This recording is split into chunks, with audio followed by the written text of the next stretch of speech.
All right, everybody, welcome to the Eddie Garcia Talk Show podcast. We still don't have a name for this, but we got a special guest, you guys, here. We got a very good friend of mine. His name is Clay Ratterman. I met Clay not too long ago, probably like about a year or two. I've known about you for a little bit longer than that because of our friend Garen and because of what you've done in 0%, which we'll touch into in a bit. But Clay Ratterman, you guys, he is a genius and he is started his own tech company, right? Tech company, finance company. Yeah, I have a financial software company, and then I do financial consulting, so fractional CFO type work. Beautiful. So you guys, I'll let the man introduce himself. Clay Ratterman, you guys. Yeah, hello, nice to be here. Yeah, thanks for the kind intro, Eddie. Um, Of course, man. yeah, I'm from Ohio. Pretty simple guy. I'm from the Midwest. Grew up there, played football, went to Ohio State, walked onto the football team at Ohio State while I was pursuing my finance degree.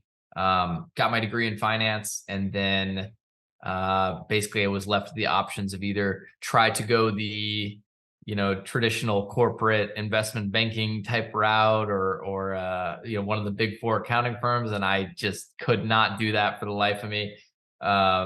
So yeah, ultimately started pursuing startups and um, had my first startup right out of college. Utter failure. Was living in my dad's basement, and then he was, ready for me to get out.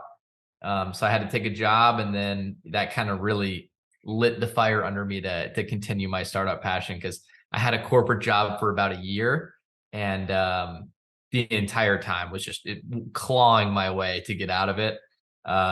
Yeah, and then ultimately started some companies and have been I don't know if you'd call it a solopreneur, entrepreneur, Yeah. whatever. I've been not employed by a corporation in quite some time, so it's been nice. Gotcha. Nice. Beautiful, man. Well, okay, so right off the bat, what I would love to ask you is, okay, you went to what university did you go to? I went to Ohio State. Okay, So I'm born in perfect. Ohio, born and raised in Dublin, Ohio. And how old were you when you graduated at a university? 22, 20, 23? 23, I think. 20, 23, right? 22, 23, Okay. 23. Yeah. Perfect. So, okay, you went 23, you worked at a corporate job. Are you allowed to say what firm or what did you do? Yeah. I worked for Oracle. I had a great time there, by the way. Oracle Oh, wow. was awesome. So Oracle's big tech company. Larry Ellison is the founder, if you guys are familiar. They're so I was hired on. So my story prior to that, when I left, I started a virtual dietitian services company. This is before Zoom was cool. So we're doing this on Zoom right now. Right when I left, my buddy Muzz and I, we started this service where basically we would hire registered dietitians, and then we would go and get clients like old folks homes, nursing homes, gyms, wellness centers, and we would try to basically pitch them that instead of them hiring a full-time registered dietitian, they could hire us for $2,000 a month, $3,000 a month, and we would provide them X amount of consultations virtually to any of their members. And so did that for a little while. It wasn't making me enough money that I could live off of. At the time, I was dating a girl in Wisconsin and going back and forth, living in my dad's basement and going there, and yeah, ultimately like trying to figure out how to make it. It was my first real venture, and I had no money. So I was like completely broke, and yeah, my dad was like, dude, you have a college degree, like you have so many opportunities, get the hell out of my basement. And Right. so and they were actually moving at the time, so we were in a really like we were in like this apartment building somewhere. It was not great. And so yeah, I ended up taking the job at Oracle out of like necessity. Necessity. It was the quickest thing I could possibly find. So I actually took a sales position, not even finance related, took a sales position at Oracle. And that brought me out to Austin, Texas, which I'm still here today. I love Austin, Texas. And yeah, just kind of kicked off my career from there. And yeah, really started hustling once I got into that corporate culture. I realized pretty quickly it wasn't for me. But I love Oracle, loved my manager was one of the greatest guys ever. My team was awesome. The building was awesome. I had all these like workout facilities and everything. So honestly, it was a really cool little stint, but the actual work side of it is, not something I was super interested in. Gotcha. Yeah, so like there was something clawing at you or like bugging you deep down inside, like, man, this is amazing, this is great, but I am destined to do something else. Yeah, I never I've I've had the like entrepreneurial bug since I was a kid. I've been, mowing lawns and doing the whole like Oh wow. little yeah, I've been doing that for a very long time. So my goal leaving college was never to have a job. Like I didn't want to have ever have to have a job. And That's so interesting. That turns is out it was not way harder than I thought. And it still is hard. It's always hard. There's good times, there's bad times, but I'm like, I'd say like one of my highest values is freedom. And so like being able to kind of do my own thing and be my own boss and it's kind of the typical entrepreneur trope, but when you leave a company because you don't want to work 40 hours and you work 80 some plus hours for yourself, so you learn a lot along the way, and it's the grass is always greener on the other side, I will say. Like I'm not somebody who like shits on the 9 to 5 job or anything. I actually think for a lot of people, including myself at that point in time, it was a necessity. right. Um, and you can learn so much. There's a lot of great people there. So yeah, I'm Right. not one of the entrepreneurs that's like, no, screw those. Like, I mean, Right. if you can get a pretty chill job, you can do a lot with it. I was saying this, like I was telling people this, like, dude, it's so funny that a lot of entrepreneurs have the spirit of like beating down the 9 to 5. It's like, dude, if everybody was an entrepreneur, we'll be screwed. Like Yeah, we need yeah, 9 to 5ers, like we yeah. need our employees. Yeah, you Like need, yeah. I mean, not only that, but it's also like, dude, the first 2 years of me trying to be an entrepreneur, like the first of all, like I wasn't even an entrepreneur. I was just trying to, build this product and sell something. Like the first couple of years, like I was making no money. It would be way better for me to have the job to be able to make at least enough money to live off of, and right, then to pursue that dream of being a entrepreneur on the side. And so for a lot of people, some people it works to just take the leap and go for it. Some people it doesn't. So it really depends on your situation and what's going on. So there's nothing wrong with having a 9 to 5 job. And I feel silly for my prior thoughts on, on it when I left college. that's funny. No, no, I totally agree, and I think I'm pretty sure you follow Alex Ramosi, right? So even Yeah. Alex Ramosi mentioned it's like one of the greatest things that you can do is actually get paid to learn a skill. So Huge. and it's so true. It's like I there's so much money that I invest into my own team. Like I either buy them courses on how to communicate better speech, like how to become a better public speaker, how to all the like personal things that if they were to quit today, Skycurrent Enterprise, they were to quit Skycurrent Enterprise today, and they were to apply those skills, like they take all those skills and apply to a different job, they're gonna kill it. You're They're gonna gonna crush kill it. it, right? Because it's like, man, I'm teaching you things that are gonna be valuable even on your day-to-day life, right? Yeah.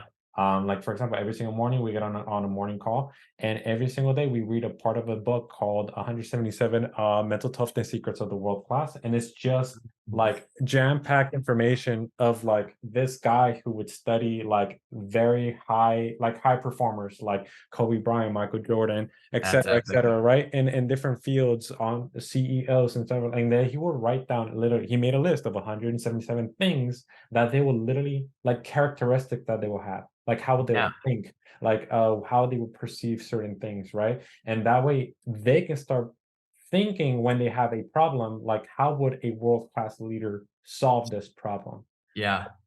And Yeah. I so mean, that's huge, especially for like, wherever you can get learning and really whatever you're interested in as well, like it's super important. Like I think a lot of people optimize too early in life, meaning like um I'm still I'm in my later 20s now, and I have so much I want to learn. Like I'm trying to learn more about development and more about manufacturing and like harder technical skills that would have been awesome if I learned when I was younger. But as right, I got deeper and deeper, I learned so much of the marketing, the sales, the soft skills, design, things like that. And then I realized like, man, I really want to know these harder technical skills so that I could do manufacturing or I could do software development. And those things take a long time to learn. So if you were to take a step back and go and try to acquire those skills and maybe work for a company, or go find someone who's really talented at that thing and try to work under them and learn. I mean, that's one of the greatest things you could do. Like, yeah, maybe you don't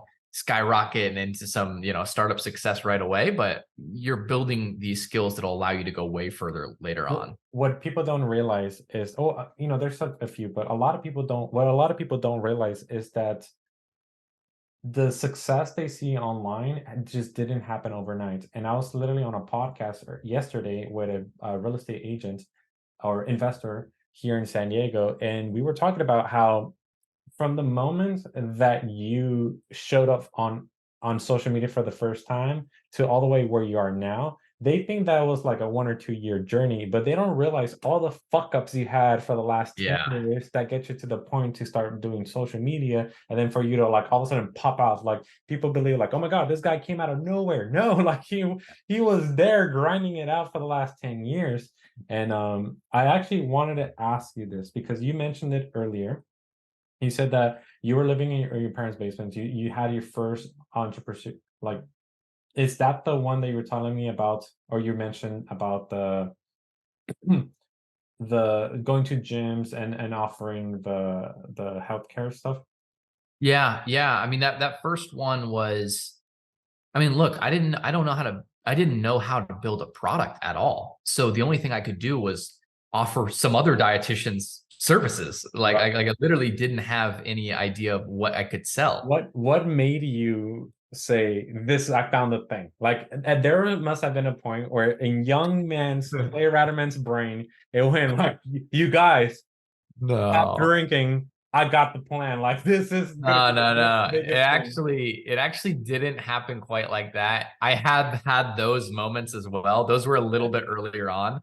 So my real story, one of my best friends, his name's Muzz. He's engineer for Facebook, or I think he's on the product management side now for the Oculus stuff. Very smart guy. Like, he's just one of the best guys on the planet. Anyway, Muzz and I are best friends, and we're in college together at Ohio State. And this is like right before I had walked on.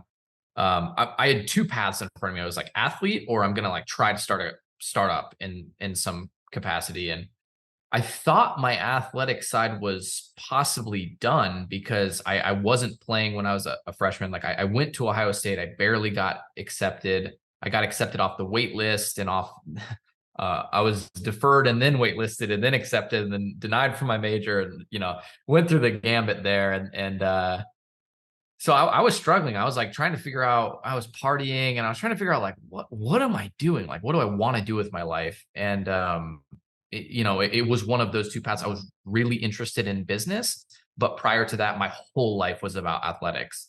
And so I watched Ohio State win a national championship that year in football. And my grandpa, coincidentally, he was a massive Ohio State fan. He was also the biggest like supporter in my life in football growing up. He was in hospice care with cancer, sees Ohio State win the national championship, and then he had like maybe a week or so left to live. And I made him a promise right before he passed away that I was going to walk on and play football at Ohio State, which very foolish of me. I made that promise. He ended up passing away, and no one knew about it, but I knew about it. I had made that commitment to him. And whether he knew it really or not, he was in and out at that point anyway. But it was something that I said, right? And it was something that I took seriously. And so at the time, Muzz and I were like scheming ideas for business stuff. We had this idea. I actually still think this is a decent idea. We had this one idea where this is when like low energy Bluetooth was like starting to become popular, meaning like phones in similar areas and Internet of Things technology was starting to like prop up.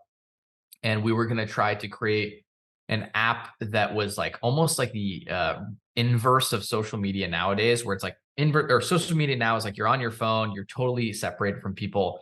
Ours was going to be, if you're on this app and you're anywhere within like a location where there's other people, if that other person is willing to be approached or talked to, they'll have this little like thing pop up and it'll like have a card that has a bunch of information about them, like things they're interested in talking about. So you can just, if someone's open and willing to be talked to, and you have talking points to go up and chat with them for. And so we started trying to work on this idea. We were going to use it for networking and like, started off with like conferences and things like that. We convinced these developers at Ohio State to help us, and we were like hunting down the smartest people. We're going to coffee shops trying to find engineers. Like it was very funny. And anyway, as we're pursuing that, in the back of my head, I'm like, I'm conflicted because I'm pursuing that and also training my ass off and secretly trying to walk on at Ohio State. And I ended up getting an opportunity. I did everything under the sun to get a tryout. And so finally, I'm like going into my first tryout. This is like 6 months later, and spent all summer training. Had a really weird situation pop up where I was accepted on the TV show American Ninja Warrior. He'll be taking on Clay Ratterman, the football star from Dublin, Ohio. And it's fire always at 80 pounds. And the date of it was my brother, me, and my previous girlfriend were going on a team edition of the show for like Ohio State versus like these other different schools for American Ninja Warrior. Turns out the tryout date was the date I had to fly to LA for filming. So I like booked a red eye. I just like canceled the producer's flight that they got for me, and then booked a red eye at like midnight, and then basically went and did the Ohio State tryout, and then flew out right after that. Failed the tryout.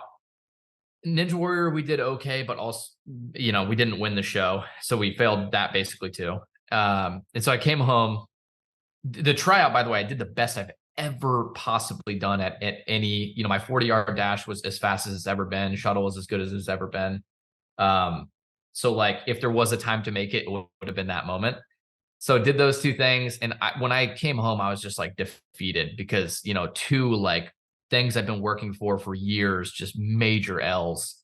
And I just was like pretty depressed for a period and was still working out really hard and was like trying to get back into the business stuff. And I just kept working. And then lo and behold, there was another random pop-up tryout that my friend texted me about. I sprint out of the class, run to the facility, barely like, get there in time and do the whole tryout again, basically. And yeah, ended up being like one of, a very, very, very small amount of people that have made it. So that was a wild experience, and that put a big halt in anything startup or entrepreneurial for me. Went on, played at Ohio State, finished my college career there. And then once I graduated, I got back together with Muzz, and this will come full circle. I promise I'll wrap it up. But once I got back together with Muzz, I was like, hey, we gotta, we should work on something again. And it ended up being the virtual dietitian stuff because I was in really good shape from playing football, and a ton of people were asking me for diet plans. And so I was using a dietitian's formula on like, hey, here's, what you can do to, it was like a very common like macros calculations formula. And so Muzz and I built that into a little software that would create automated meal plans for people. And so we started using that and then giving that to dietitians, started working with dietitians. And then that's what came into, that initial venture that we tried. But I mean, it ultimately failed. So, I mean, nothing crazy there as well. Gotcha. Okay, that is a crazy story. That is one long crazy story. That's awesome. I actually got some ideas or like questions for you on that. So going back to the idea of the dating or the networking, Yeah. yeah, Or dating. that actually, dude, that sounds like an amazing idea, and it Telling you, that's a good idea, right? that's a great idea. Actually, that is so. And you know what you could definitely do. You could definitely do the prototype, get it started, do the little app, but then eventually sell it to a dating app or a social media app like Facebook or Twitter. Yeah. Because Twitter or X wants to incorporate date, and they want to incorporate everything, right? Elon Musk Yeah. wants to start incorporating everything, like make it some sort of a payment system, make it like a dating. You can date in there. I think even Facebook has like a little section for dating, don't they? Yeah, no, I actually really like that idea. by the way, I've had so many like it was a dumb idea at the time because we had zero ability to execute on it. So Correct. like Okay. for the level of entrepreneur that I was, which was negative at that point, I couldn't execute that idea. We were running around literally trying to we found the smartest guy we knew at Ohio State, who was this engineer guy, and we just literally were trying to convince this guy. Like this guy was like a savant. Like he was playing like 10 different instruments and code. Like he was just crazy. And we were like, "Can you build this?" He's like, "Oh yeah, easy." And so we were like trying to convince him to build it, and it was just yeah, we never got anywhere with it. But the idea I think is actually still like decent, and I think you're right. It would be way better. The biggest problem we had when because we built some like little mock-ups and whatever of it, but the biggest problem we were going to have was like it's a marketplace. It's like a dating app. Like it only works if a bunch of people are on it. And Correct. so we were going to start it with college campuses and the whole like whatever, but everyone's first idea is like some super complex social networking, whatever. Like I thought it was Mark Zuckerberg, and yeah, there was the chances of me succeeding at that were like 0.0000001%. But the idea itself is actually good, and I'm surprised it hasn't ever been done. Right, because if Facebook did this, man, I mean, like they already collect all your data, and then they can pair like in the room, you can probably select like who has the similar interest, and they can rank what they can do. You know how like Exactly. they Yeah. can rank it by percentage of how many Sure. similar things you have. Like, oh, you follow the same artist, or you follow the same thing. You have X many people in common. You have that. That would be insane. And it's just like so many people are scared. Like social media makes everyone inherently antisocial nowadays, and people are scared to approach people primarily because they don't want to bother somebody. But Right. if you have a big sign on you that says like, on your phone or whatever that says, "Hey, I'm available," like you can turn it on or off, like come talk to me. I want people to approach me. It's Right. kind of like it breaks that barrier, and it provides you with like, hey, here's the things you should go talk to them about, meaning like maybe talk to them about, ping pong or this or Right. that or Yeah. whatever Yeah. their interests are. And And so and even in networking meeting or places, like when you go to massive networking meetings, or even any network meeting, even that fear of like, oh, that guy looks too, I don't know, exactly, like exactly. I don't, What am maybe I going to say to yeah, him? what am I What am gonna I going to say? say to him? Right? Like, say this to me, like, is Yeah, what the app would say. Like, come say right. this to me or whatever. And it just, I wanted to try to increase the serendipity because I noticed in college myself, I'm a pretty social guy, but there was a point in time where I made it a point to like try to go and cold approach people. I think every guy goes through his dating I phase. need to do that. I need to do Yeah. that so bad. Yeah, man. So I mean, I know so many people that have gone through that little phase of like, all right, I need to get better at talking to people. I'm going to go talk to the Correct. random guy at the bus stop and the girl that's over there at the coffee shop, whatever. So I just thought like, it'd be easier if people would say, hey, I'm willing to, here's the information on me and come talk to me. So yeah, someone should do it. It won't be me, but maybe it'll be me. I don't know. Give me Yeah, I 10. think you should do it, man. Are you okay? Biggest question probably all our listeners have, because I have it. Are we still friends with Moss? What's up with With Moss? Muzz? Oh, Yeah, dude, Muzz is my best friend. Yeah, he's yeah. like, yeah, Okay, he's in we don't live close anymore. He went to San Francisco for Facebook. of course. Or no, he went to San Francisco for Tesla, then he went back to Ohio, then he went San Francisco for Facebook, and then now he's in Chicago. So yeah, still friends with Muzz. Gonna go see him over winter break here. And yeah, he's the goat. So if you ever need yeah, We're gonna have to meet Moss yeah, soon. Okay. he's So great. okay, so that's your first venture. How long did you guys do that for? We did it for like well, it lingered on because we had like a software side of the product that we built, and we got it to like, I don't know, a couple $100 MRR or something like that. And we stopped. We had one main big client for like the virtual dietitian stuff, and we had like one really good dietitian that was like servicing our clients, Mhm. and then the software was like independent and running itself. And so we just let them both expire. We kind of like quiet quitted our own company. We just like let it expire, like and we're then no everybody longer run gonna out. take new clients. We're just gonna let this. Exactly. That's literally what it's because I taken the job at Facebook. I started getting into other ventures, and then or sorry, I took the job at Oracle. Muzz took the job at Facebook, and we both just were like, you know, busy Gotcha. and whatever. That makes sense. Okay, and then what's up with this Ninja Warrior thing? Like I keep hearing about it, especially from other people. I How was did on that Ninja came to Warrior. be? How did that came to be? Like what made like Clay think, dude, let me go do this shit? I'm a ninja. So I watched it when I was growing up. My dad, my brother, and I were like all super competitive. We're like, you know, all somewhat athletic. And my brother was a pilot in the Air Force. My dad's a special agent. I play football, and so we would all like challenge each other to little things like that growing up. And yeah, just a competitive family environment for sure. And uh we found out about it because it was like this special edition of the show that was like you have to be like a certain age usually and all this stuff, but there was like this, hey, we're doing a special edition for people that are in college, and we're going to do college rivalries like Ohio State versus Michigan, and things like that. So we found out about it, and we were like, my brother and I looked at each other. It was his last year of college. He's at Ohio State, I'm at Ohio State, so it puts us in this very small category of like, we could do this. And then we were like, we're also pretty good like pitch to the show because we're brothers. We're like the brother duo team, which is probably kind of rare.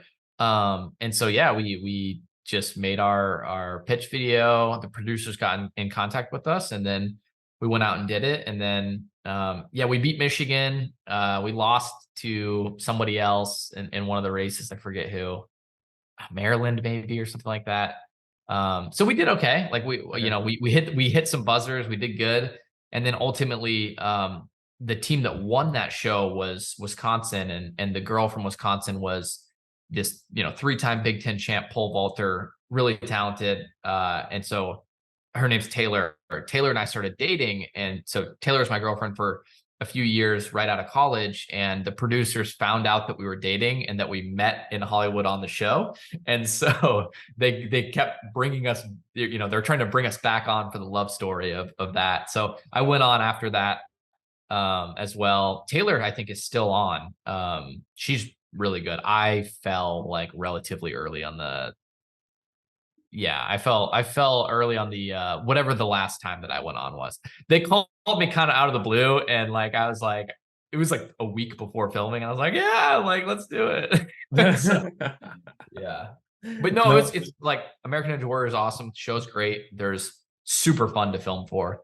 The people are pretty awesome. I'm gonna have to find clips. I'm gonna tell my video editor to input a clip now. I'll send you one. I'll send you a clip. All right, Yeah. perfect, beautiful, Yeah. perfect. Okay, so I think the biggest question that where I want to go into is because obviously I'm in the credit space and you were in the credit space for I don't need for quite a few years, right? So Yeah. I know some stuff about credit. so you might still know some stuff, right? So 0%, right? So I knew who you were before Garen introduced us because of 0%, right? Okay. That's how I got to know you. Didn't see you through Ninja Warrior, didn't know anything about anything else, but I was like, oh, that's the guy who helps run 0%. Yeah. Can you tell us about, first how did that came to be and how'd you meet the other guys? Because you were telling me there was two other partners and learning lessons and what happened. Yeah. Yeah. Yeah. So 0%. Yeah, it's a company. I don't know if it's even still around anymore, but the owner of it is Jeff Seckinger. And Jeff is from Ohio. So Jeff, and he's public about this story, so I'm not sharing anything that's, not in the open, but he was in rehab for, I believe, opiates or something of the sort. That is correct. And we actually have a really interesting backstory. So Jeff is like coming out of yeah, he's essentially coming out of rehab for opiates. He had a terrible, like he had an accident, I think, in football in high school, and then they prescribed him stuff, and then he literally couldn't get off of them. Um Yeah, it was a really rough That situation, but sucks. ultimately That's how they get a lot of Americans, man. It's a really sad story super because sad. it's frustrating how you can dedicate your life into something bad happens, and then now the people who were supposed to take care of you, or the government, or whoever you want to blame, the medical system, you feel like, damn, they just fucked me over even more.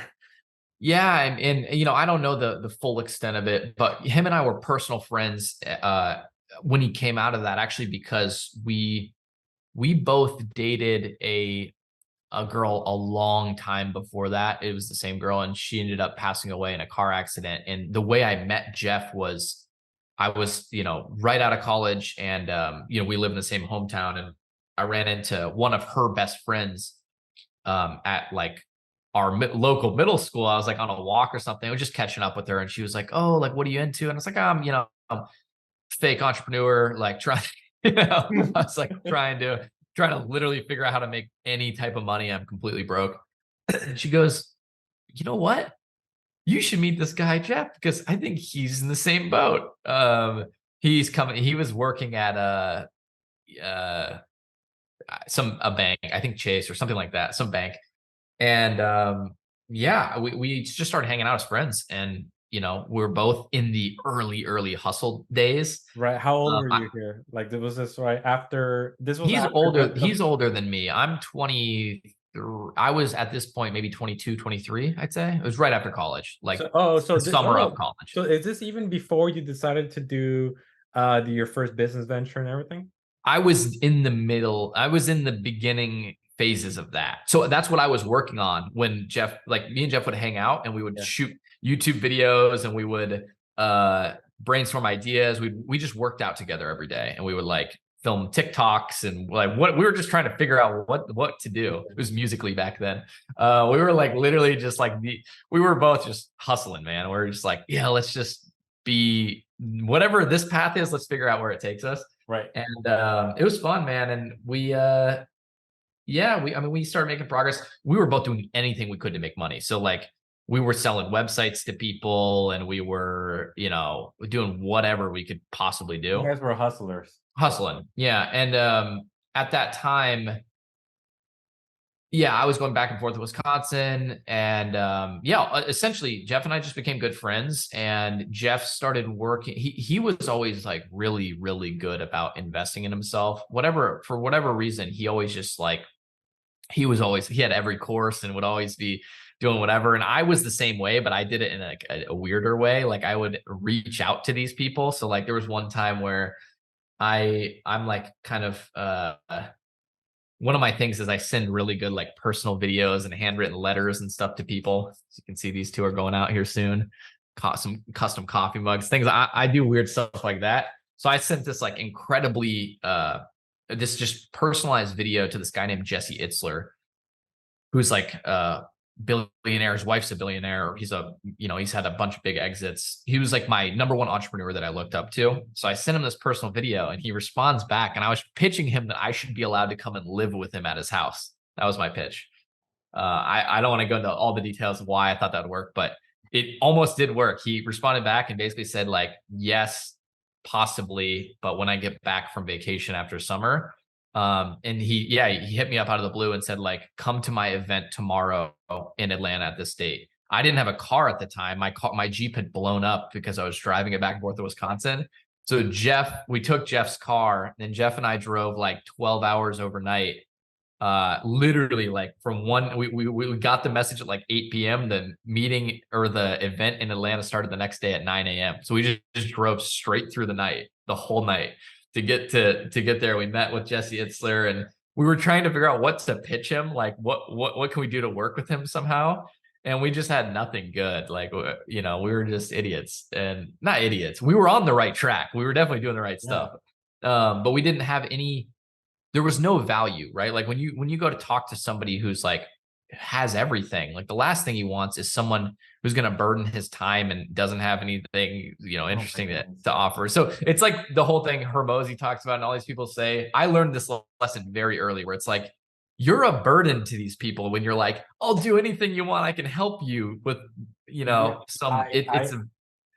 Yes, I've gotten that request numerous Oh times yeah, as well, and it's like, it, and it got me thinking like it's gonna be more of a burden for me to find out what you're exactly. good at and then give you tasks and then take the time to educate you on how to do those tasks because I have a soft spot, man. Like I'm sometimes like there's good qualities of me being an entrepreneur that I'm very kind and I'm able to train people and people love me and they love working with me because I'm very kind Yeah, and generous and everything.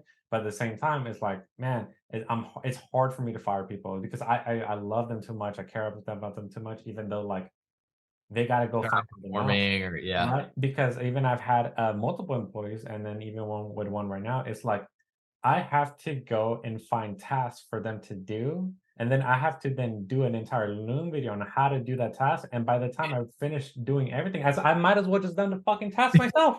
So, I was like, "Dude, this is frustrating," like and so one of the best things I tell people to do is even if you're an employee, if you ever wanna just level up, just be proactive, and this is why I go every single morning, I go with that book on the world's class like, what do yeah, world class thinkers do, right? So that when they see something, instead of going like, "Wow, that sucks, that's a problem," and then they just sit there instead of like, "Oh my god, wait, hold up, we should do X, Y, and Z." Because I tell them like, there's never going to be a time where an entrepreneur or a business owner is going to get mad at you for trying to resolve a problem. Like, yeah. The I that lesson really stuck with me because I put a lot of energy and like manifesting power into trying to make that happen. And then once I got there and it like transpired, it was cool because I got to like see the manifestation kind of play out. But then I was like, what the hell was I like? What did I think was going to happen? Like, what was I have no skills or value or, I just had a little bit of charisma and, the will to go and try to, put myself out there. And so a lot of good lessons from it, but also the biggest one being the thing that everyone talks about. It's like, if I go to, some guy who's literally like multi-hundred millionaire and has a busy life and all this stuff, and I'm like, hey, I want to help you. Like, help me with what? I'm rich. I got a great family. Like, you know what I mean? Like, you're gonna burden me. Like, this does not seem like a fair trade. right, I think Warren Buffett, when he was trying to like apprentice for Benjamin Graham, said like, uh, "I will do anything you want, and I will come work for free." And Benjamin Graham said, "Your price is too high." right, And that is exactly like that's a big lesson for a lot of people. And what you mentioned is right. You have to come with very specific value and you don't ask them. You just do valuable stuff and you put it in front of them. And hopefully it was something valuable that they actually needed. And if likely that's the hardest part is finding where do you think this person actually needs help? For Jesse, actually, believe it or not, at the time, some other girl sent a same personal video the same way I did. And I met her at the event. Her name was Amanda, and she ended up going on and becoming his creative director, lived with him and worked with him, still works with him to this day. And wow, the reason she won and got that out, well, a couple things. She had more specific points of value on like how she could help. And also she took his course. She was in his course specifically. So she already had a better rapport with him. And on top of that, he's got kids, he's got, she just fit the bill better than I did. She could help maybe, I don't want to say I don't think she watched his kids or whatever, but like she could be around them well, because easier. well, here's the deal. If I have a daughter, if a guy comes up to me and be like, "I wanna live with you," versus Exactly. a girl comes to live with me, like, I would say, "Well, I'll choose the girl," because I know, like, even deep down, like, if anything were to happen, like, you see what I'm saying? For sure. It definitely So he doesn't know me at all, right, too. That's one part of it, but also, like, she was the better prospect all right, around is what I'm saying. I'm right, not saying yeah. that thing No, specifically no, by any means. No, correct. Amanda was like, she just was better in every way. Like, if I were to compare the two of us, the thing that I had going for me that he liked was like gritty walk on, that type of persona The and personality, Ninja Warrior, like stuff like that. So I had that aspect, but I, she was she was way better for what he was actually looking for at that time. And yeah, they had like an amazing. They still work together. So anyway, I bring that story up because that was like the beginnings of like me and Jeff become really good friends, and we were like going and doing all this stuff together. Quick And question before you move on from that. If you were to do that again, or if you were to give, for anybody listening here, you would like, obviously having that spirit and having that hunger is still 100% valuable. So huge. I It's have what my I, own opinion on how to yeah. do it, but I want to hear your opinion on how, if you were to like, if somebody starting from zero today, who should they be contacting and how should they be doing it? Man, I still do this to this day. I carve out time in my life to do this. I call it the same thing I told you before with like the app idea where it was like, I'm trying to manufacture serendipity. How can I increase the surface area of me being lucky?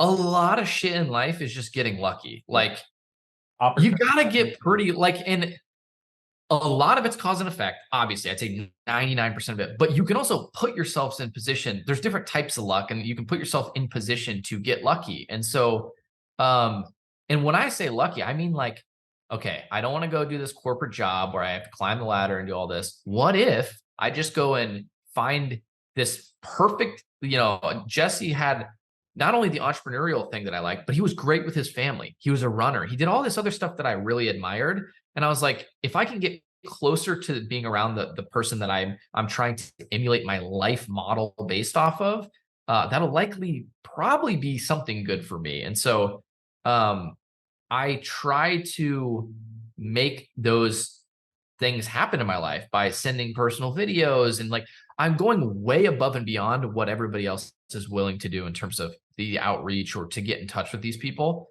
And if you do that over a long enough time horizon to enough people, good things will happen. I remember there was like this other one where it was like this YouTube channel called Yes Theory, and Yes. they were like doing a bungee jumping thing with Will Smith out of a helicopter. And Yes. all I was thinking was like, I have to go do that with them. And so I did the same thing I did with Jesse. I like create all these pitch videos and do all this stuff. And then I like, found one of the Yes Theory guys' assistants. And then I found her little brother. And then I reached out to him and got in contact with him and went down the whole rabbit hole. And ultimately they said no. But the point being, like, I do stuff like that because why not? Like, the worst thing that can happen is they say no, which happens a lot, or they don't see it. But the best thing that can happen is, who knows? It can connect so many dots for your life, and it just takes going a little bit above and beyond what other people are willing to do. And to be honest, the reason most people don't do it is they don't believe it'll work. Well, no, Uh, no, I think they have a fear of rejection. They have a fear of like, oh, that's gonna be so weird. I don't want to. yeah, that is true. That's a point, but deep down, they don't think that they don't have enough optimism that they think this could actually work. If they thought there's a 1% chance this will work, it's so worth doing. So like I'm like very optimistic as a person. I think that's like a lucky thing for me. Like I'm glad I have that as a trait, but Right. I wouldn't take the actions that I take unless I thought there was a chance that it would work. And so I genuinely believe people don't think it'll work. And thus they don't put the effort in that's required to send something good enough that it might work. Right. Yeah, but you're right though, too. I mean, if your rejection's big, but like, dude, none of these people care. Like Yeah. Jesse doesn't even remember. He won't remember who I am. Like who Mm, cares? Like right. I was watching a video and it said you have to be delusional. Like it has to be a point of 100%. like you have to be self-delusional and what you can achieve. Because Yeah, man. even if you come into sales, I know you have background in sales, which we're going to talk about in a bit. But even in sales, like if you believe that you're going to come into the office and close 100% close rates, then is that gonna happen? Most likely not, but were your numbers gonna improve because, like, you have this self-delusion that you can do it?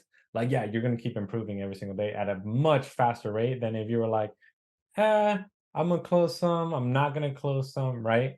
So, 100%. and then going back to the thing, I would say is, like, if you're gonna reach out to someone, I would say reach out to someone with a who's, like, slightly above you and is going towards the right direction, and you actually have something to offer them, right? Because if you're not that far off, they're gonna help you get to the next level, and then you just keep doing the same thing until you reach that billionaire guy. You're totally right, but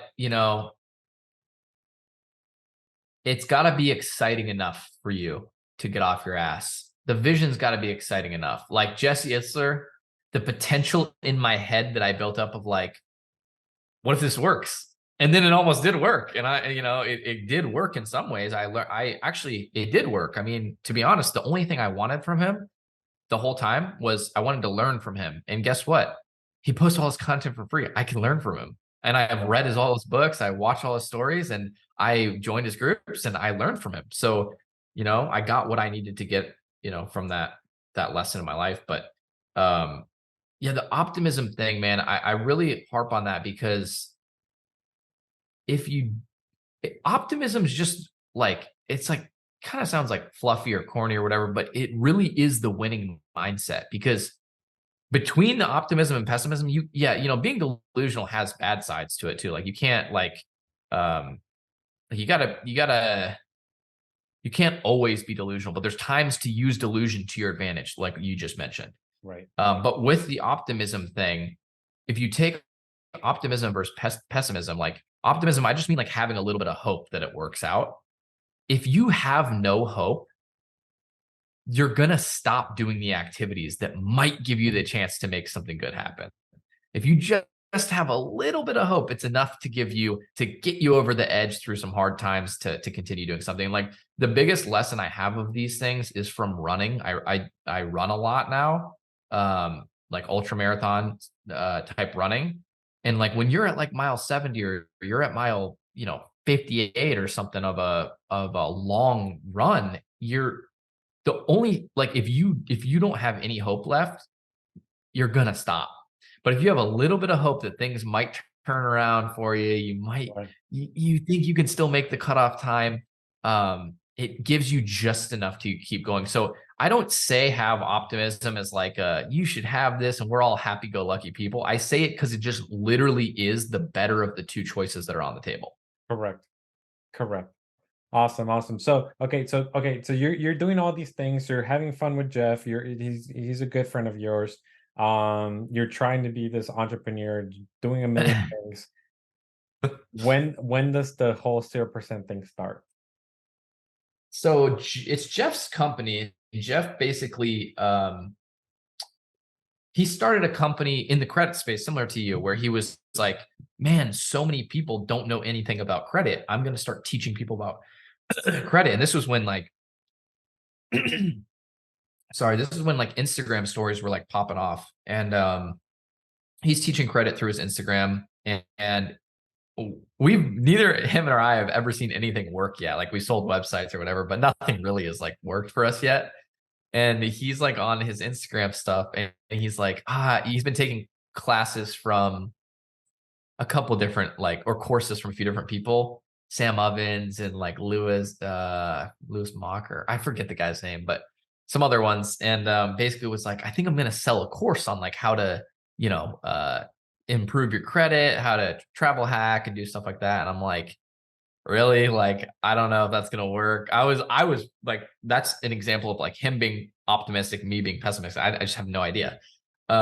He's like, yeah, my Instagram is like getting enough like traction and views and whatever. And so, I ended up leaving. Like he would work on his credit stuff. I would work on the dietitian stuff, totally separate. We were like never considering working together, but I did a lot of back end stuff for him, like all the operations, Zapier stuff, whatever. I was just doing that, friend to friend, because I knew more about that stuff. And eventually he launched that first like course or whatever. And I think it was like maybe like $500 or $1,000, and he made like $5,000. And we were like, no way. We were like, holy shit, this is crazy. And that was it. That was the last I heard from him at that time, because I ran out of money. So I had to take the job at Oracle. And I was like, dude, I gotta go. Like, I'm out of here. I go to Texas, and I'm like coming back to pick some stuff up, meet up with him for lunch. And he's like, dude, you'll never believe this. Like, we're at like 10 grand or some other number. And I'm like, no way. Like, this is awesome. Like, congratulations and whatever. And I still was helping with all the back end stuff. So I could kind of tell it's going better because you can see the zaps and whatever else. And yeah, it was just like started just growing from there, and he grew it to like, the first good checkpoint. And I'm still working at Oracle this time, and then just helping him more and more and more as it's getting busier. And then we like drew a line in the sand of like, okay, Jeff's done doing his personal consulting. We should try to start like a bigger consulting company and do like all consulting around funding, credit, all that type of stuff. And so that was when like the 0% thing kind of started, was like maybe 6 months after that. And so then I left Oracle a year into it. And then, we took off, ran with it. And then, I left maybe, oh man, years ago now. I honestly, I haven't really been in the credit or funding space Yeah, in what year quite was some this? time. So when you But started, like, okay, Jeff started doing his thing, you were in Oracle for a second. Like, what made you quit, or like, what year was it when you quit Oracle and started going full into 0%? I was only at Oracle for a year. So, and I think it was like a year on the dot.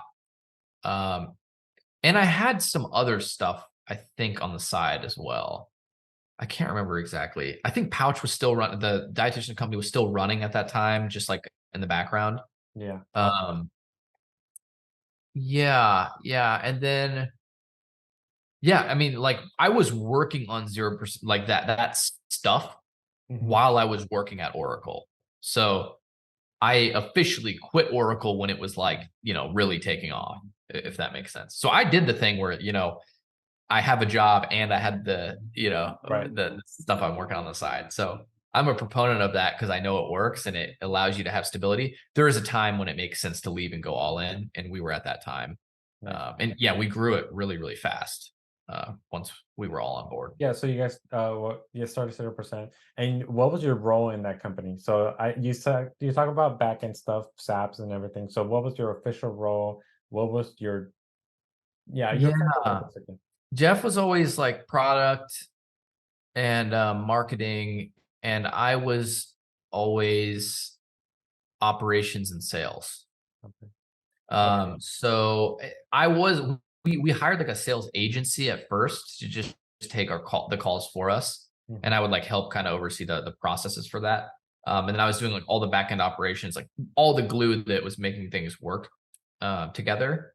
And Right. then it slowly became like less of operations and way more of sales, because sales became the whole thing.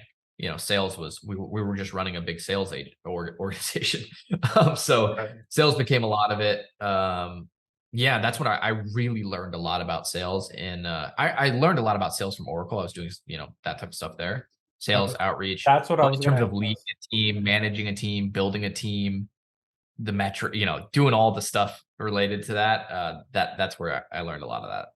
Yeah, I was gonna ask you because like I know you've always been tech savvy with Zapier integrations and stuff like that, but I was wondering, where did you get your knowledge of running a sales team? Like, how did that happen? So you were basically in the sales department for Oracle? I took a sales job at Oracle. I have my degree in finance, but the quickest job I could get, it's always sales. Sales is always the fastest. If you're in need and money bad, the fastest job that people will hire you at is a place where they can make revenue off of you. And so, yeah, I took the job there. I learned a good amount about sales there from the corporate perspective. Okay. And I got to see both, right? I got to see like, what does corporate sales look like? I'm selling to like schools, like institutions, massive corporations. Like I'm selling high-end ERP systems, which are like financial systems. Um, and it's way longer sales cycles, way more like kissing babies and shaking hands and whatever. And entrepreneurial sales is very different. They're very different. There's skill sets that apply to both, but yeah, what we were doing was totally different. So I took courses. You know, I did like as much self-learning as you can, all the YouTube videos, the courses, like we just bought everything, downloaded it all in our heads, watched all of it, and then implemented it as quick as possible. Thing people don't do is they don't implement the stuff they learn. We were like radically fast at being like, oh, just learn this, we're trying it. Like learn it, implement it, learn it, implement it. And we would make people read all the same books we were reading, go through the courses we were going through. And I would even pay for everybody to go through whatever course they thought was the most attractive from any of the top salespeople that were out there. So like we were huge on like just growing everyone's mindsets. Yeah. We would do like so many challenges. Like I was real into like, I was making everybody do like, I was like a drill sergeant at that point in time. But yeah, we just did a lot of fun accountability challenges and things like that. And That's good. That's what I want to implement in my company, man. Like that's what I really it's fun. It's a really fun time when you got a close, tight knit group of guys and they're guys and gals. But yeah, I mean, it was a really good learning experience. It made me feel confident when I left there. I mean, the main reason that we all ended up parting ways is like that is Jeff's company, right? And so like for me, I needed to go build my own thing. Like I mentioned, like I'm I have the entrepreneurial bug at heart, and yeah, like at a certain point in time, I was like, okay, the skills that I'm lacking are clearly the marketing side and the product. And so if I want to get to the next level, I have to figure out how to go do that stuff. And that's the journey I've been on for the past, couple of years trying to figure that side out. Yeah, because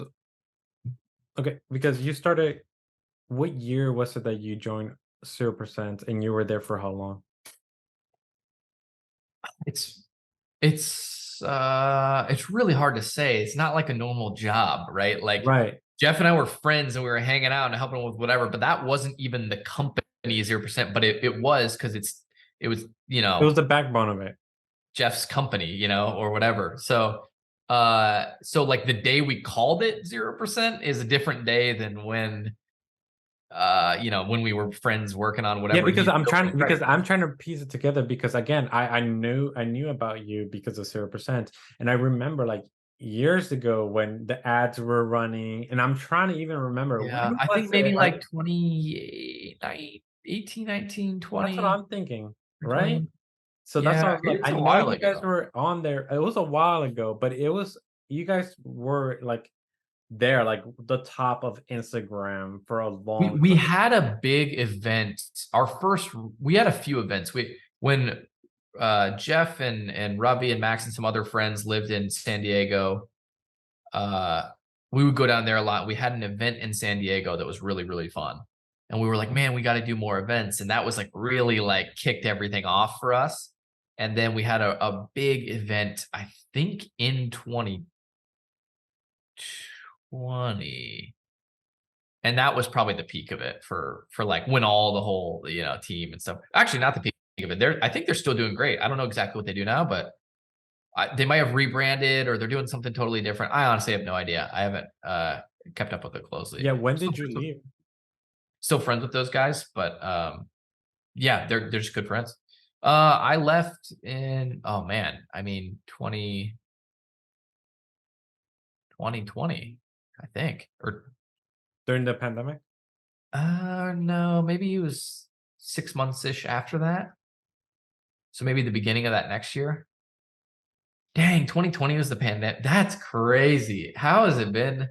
We're almost in 2024, dude. I feel like every year is getting, or every year is getting faster. I don't know.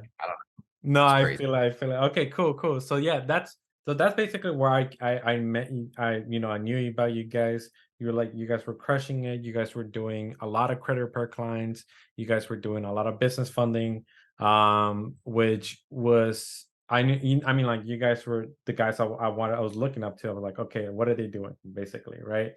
And because that's where I was just starting, right? Because I was just starting off by like 2020 was the year I decided to quit my 9 to 5 and just figure it out, right? Yeah. I've been doing credit since 2019, but like I didn't know that was gonna be the thing that's gonna be paying my bills, right?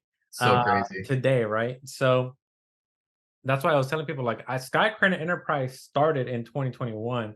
But even I started posting my services on Instagram since a year before then, and then even 2 years before that, I was just helping friends, family, people who would just refer me people, and that's it, right? And I don't think I even charged for the first 1 or 2 years. I was just like, "Hey, I'm here to help out," and that's it, right? I know some stuff. I can help. Yeah, sure. You got bad credit, I can help you out.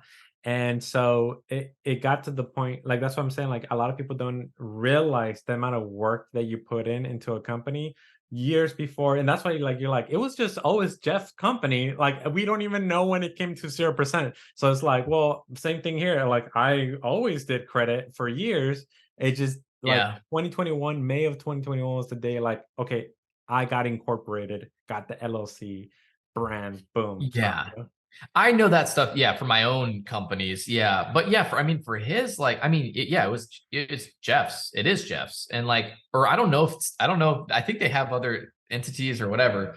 But for me, I didn't care about. I'm still in the learning phase. Like, I was business agnostic. I didn't really care about funding or whatever. Like I said, I would have done the app with the whatever. I would have done the uh dietitian stuff. Like I was in the game of the school of business. Like whatever I could do to learn sales, marketing, design, back end operations, anything. Like whatever I could do to learn, I was all about. So business agnostic for me, and I learned a ton through those businesses. And I love finance. Like I have my degree in finance, Yeah. which I was like, oh, I'm never gonna probably work in finance. Turns out I actually like finance. Like I have a personal finance software. I do financial consulting. Like Surprise. I lucked out randomly with like I do actually enjoy financial tracking and things like that. And I care about my finances. And it turns out to be not the worst thing. Okay, beautiful. So you left 2020, right, or 2021. You left. Now you're like, I need to start my own thing. Like, Yeah. okay, what was that one thing that you wanted to start, or like, what was I the had I was back at ground zero within the flash of an eye and had no idea again. And then actually no, sorry. I had like a slight idea. And you know what it was? It was because of the Jesse Itzler videos, and I would force my sales team to always send hyper personalized video messages to people. right? And they worked really well because nobody else puts the effort in to do that. And so my like back of my head idea was like, what if I start an agency that they hire us, I train these people, and I call them storytellers, and then I just make them do lead generation for the company, but only through sending one-to-one hyper personalized videos. So like someone comes and hires us, we'll send 150 personalized videos for you this month on your behalf, like from our storytellers, and we'll book the calls to your calendar. So that's what we did. And I had some mistakes in that too. Like I had three other co-founders. I brought, some other friends back into it just for like no real reason. Like we didn't have complementary skill sets. It was just like for I don't want to be alone. Gotcha. Which is not a good idea. I don't recommend that. But one thing smart that I did at that time was, so that was its own company. I think we actually may have even reused the LLC that was my dietitian company for that. But anyway, one smart thing that I did is I then set up my personal holding company, or like my personal LLC, which was my own my separate bank account, all that stuff. And so I could do any type of 1099, like contracting work for like financial consulting, marketing consulting, the other types of consulting that I was doing to make a living. And so I was doing that if I needed to, and then trying to put all my effort on this marketing agency type of idea, and it didn't work. I mean, it did okay. I mean, we got into the six figures of like revenue. Two of the partners ended up leaving because they just weren't doing anything or didn't really want to work on it anymore, and ended up being back to me and Muzz again, who were the last two left, and it was not a good opportunity for Muzz. He was just wasting his time. I mean, he's making way more at Facebook, and for me, like I'm barely making enough to pay myself and to pay the storytellers, even though we were like the margins for that business were really rough. The way that I was running it was just not good, and it was really hard to actually get the appointments for people. Turns out personalized videos also have problems with them because they're hard to scale. But anyway, yeah, that business, I still love the idea. I still do outreach consulting from time to time. I still teach people how to send great personal videos on occasion. But then, yeah, once I stopped doing that, I started really getting into my own consulting, financial consulting, way better margins, better work-life balance, doing fractional CFO type work. And then I started learning how to the software world, and I've been building some software for the past couple of years now. Nice. Yeah, yeah, yeah. Because I mean, the other way we started working together is because you started helping me with my company, the backend system.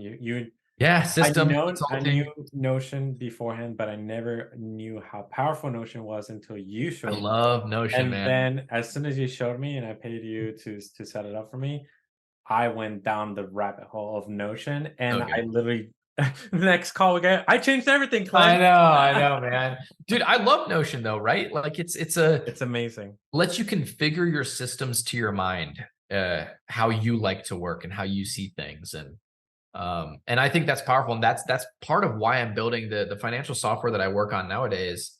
It's similar to Mint, which, by the way, I don't know if you saw the news. Mint, the financial tracking software, Mhm. is shutting down, and they're rolling up into Credit Karma.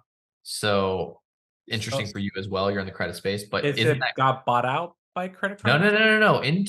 Intuit already owned Mint, Credit Karma, QuickBooks. They already own all of them, Oh but yeah, so they just they just decided they're shutting down Mint completely, and they're rolling 3.6 million monthly active users into Credit Karma.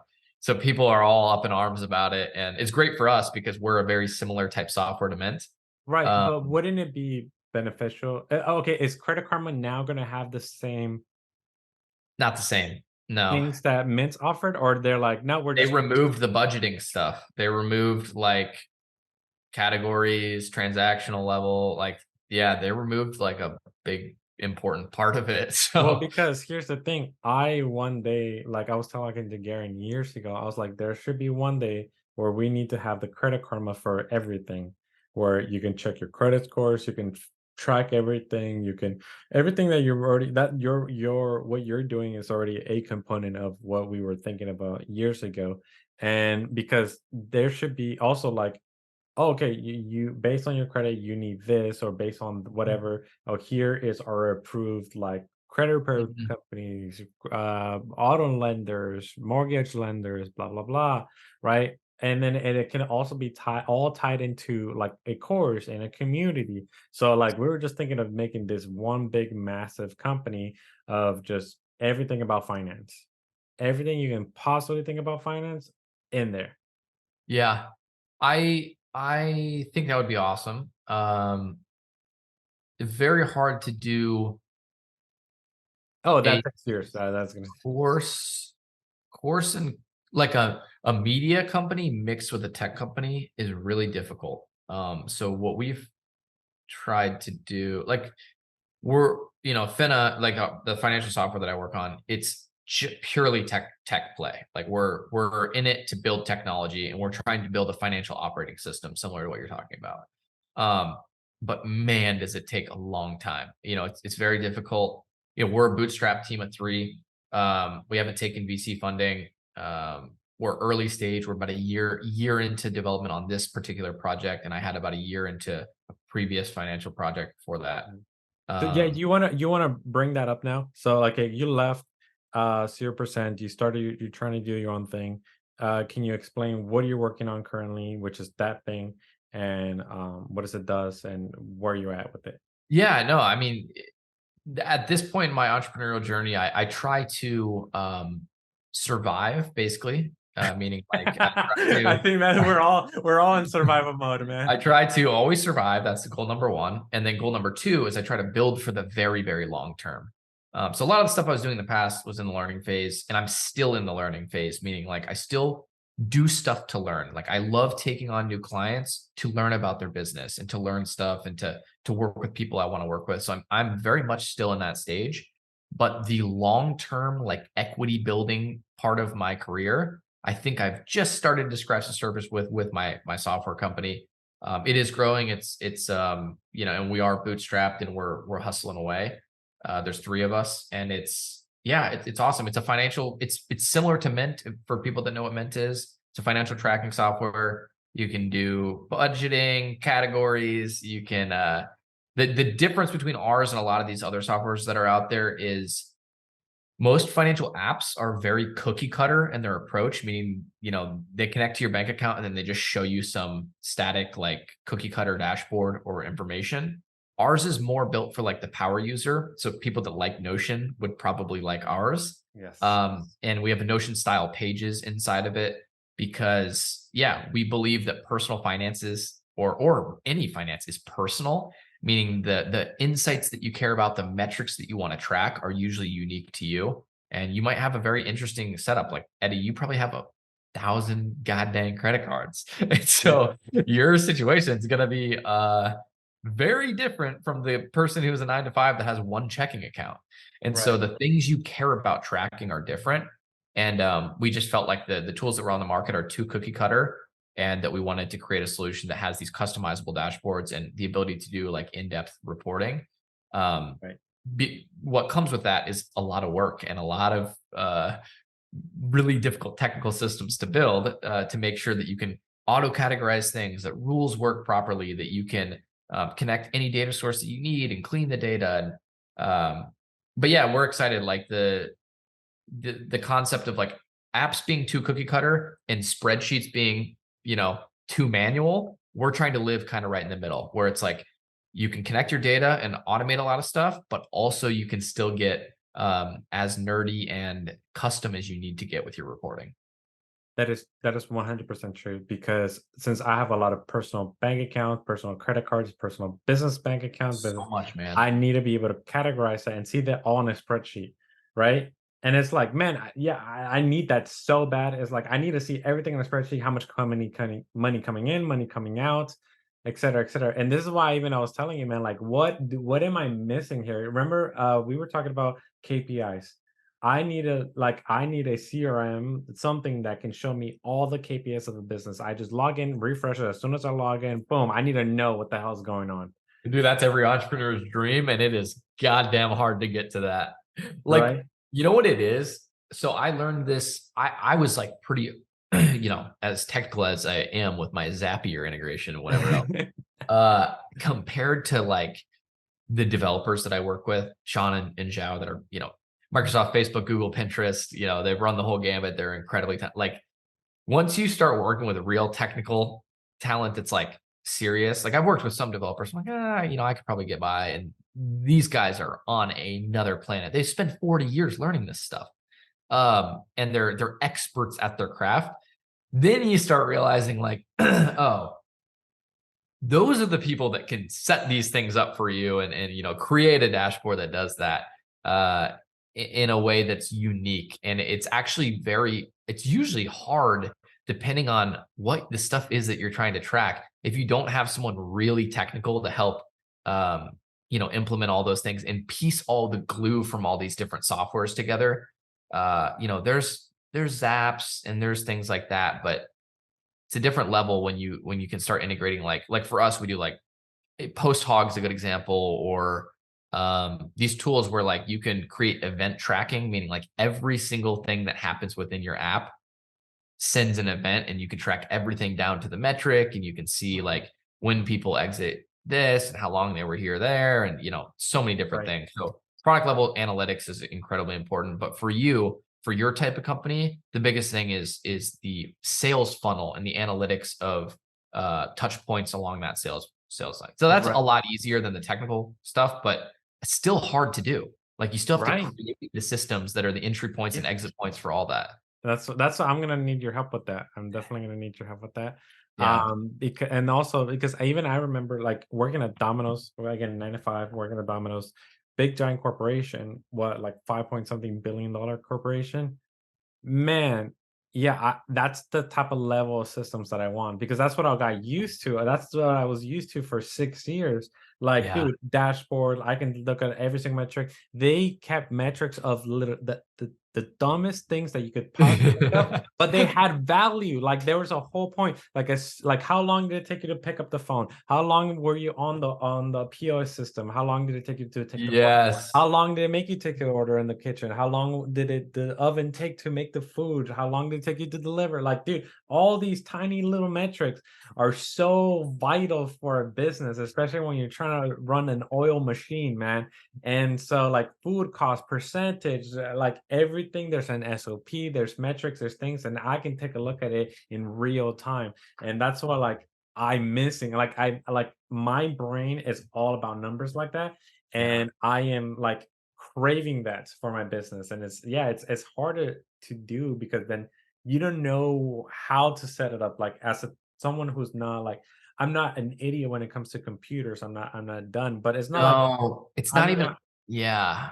It's just as much about the process that you set up as it is the metrics that you then, or the data points that you then have to go track from that right. And process. then you need to find a software that's able to Yeah, track those things and how exactly. to fucking rewrite it all into one nice place.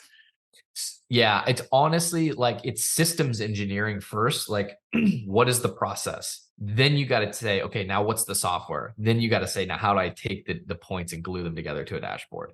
Right. Uh, the system design of it is really tricky because, like, you know this, most business stuff is like, okay, especially as an entrepreneur, like you could wake up and you literally don't have anyone telling you what to do or what's going on. So Right. some days, like the problem for most entrepreneurs, myself included to this day, like my team with Finna, the hardest thing we have is figuring out what the hell we should be working on. What is the top priority? That And makes sense. what's the thing that will actually move our business to the next level? And a lot of us want to neglect the thing that is because it's ambiguous, or it's usually just ambiguous. It's ambiguous. If we know exactly what it is and what to do, we'll go do it. But if it's ambiguous or like outside of our realm, we end up defaulting to some other task that, you know, feels like work, but is really not moving the needle. Correct. And so for us, we try to implement systems to where like we try to implement systems to where we can prioritize things properly, and then we can look back and be like, are we working on the right stuff right now? And you can't do that effectively unless you can see the holes in your business. Like if you know, like, man, we're really not selling a lot this month, and you look and you're like, I wonder why, and you're like, our close rate's only 50%, and then you look, or 20%, but then you look and you're like, but we only have 2 leads. So it's like, okay, the Gotcha. bottleneck is the leads, not the closing rate. And so like a lot of people will neglect, like, I need to fix my closing system and my, whatever. And they neglect the fact they had 2 leads. It's like, no, your problem is leads. And it's even if you know the problem to solve, it's still really hard to figure out what the hell to do to solve it. Like if I know I need more leads, okay, great. Here's 10 different options of things I can do. I better get to work trying them and see what works. Right. Yeah. So the dashboard is sometimes the best thing ever. But it depends at what stage you're at. Like product analytics don't matter unless the product is getting used. You know what I Right. mean? So I'm with you. I'm like a very analytical, that type of like logic. I want to refresh the dashboard and look at it. But I will say this: I actually have a dashboard for the product analytics for our software. Like I custom built in whatever. I Mhm. don't actually like. I do look at it. I mean, but the thing that I look at most is I click on Stripe and I'm like, is it going up or not? So like, well, at the same time, it's like as much as I have all these nerdy analytics, I can tell like what's not. Uh, the hard part is identifying, okay, it's not going up. Where's the big problem here? Like, and that's where those extra analytics come into play. But Right. So that's what I'm like, but I mean, like, there has to be a way for me. I like analytics because that's what I think every single morning I get a morning call. They're like, all right, onboarding team, how many onboarding schedules we got today? Funding team, how many, what did we get funded yesterday? Who's on the schedule? Treasury department. How much did you collect yesterday? Who are we collecting on today?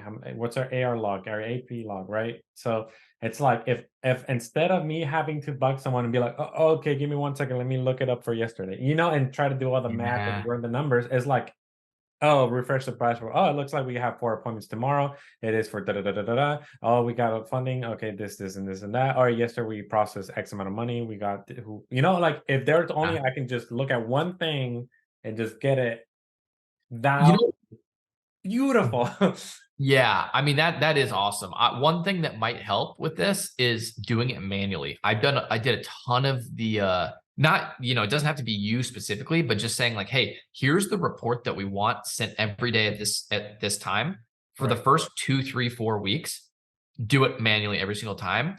What will happen is you'll start to figure out, first of all, is this, useful and whatnot, but also you'll start to realize like how to build the system around that. Because once you're saying like, man, every day I got to go log into this account and I got to go pull this specific number.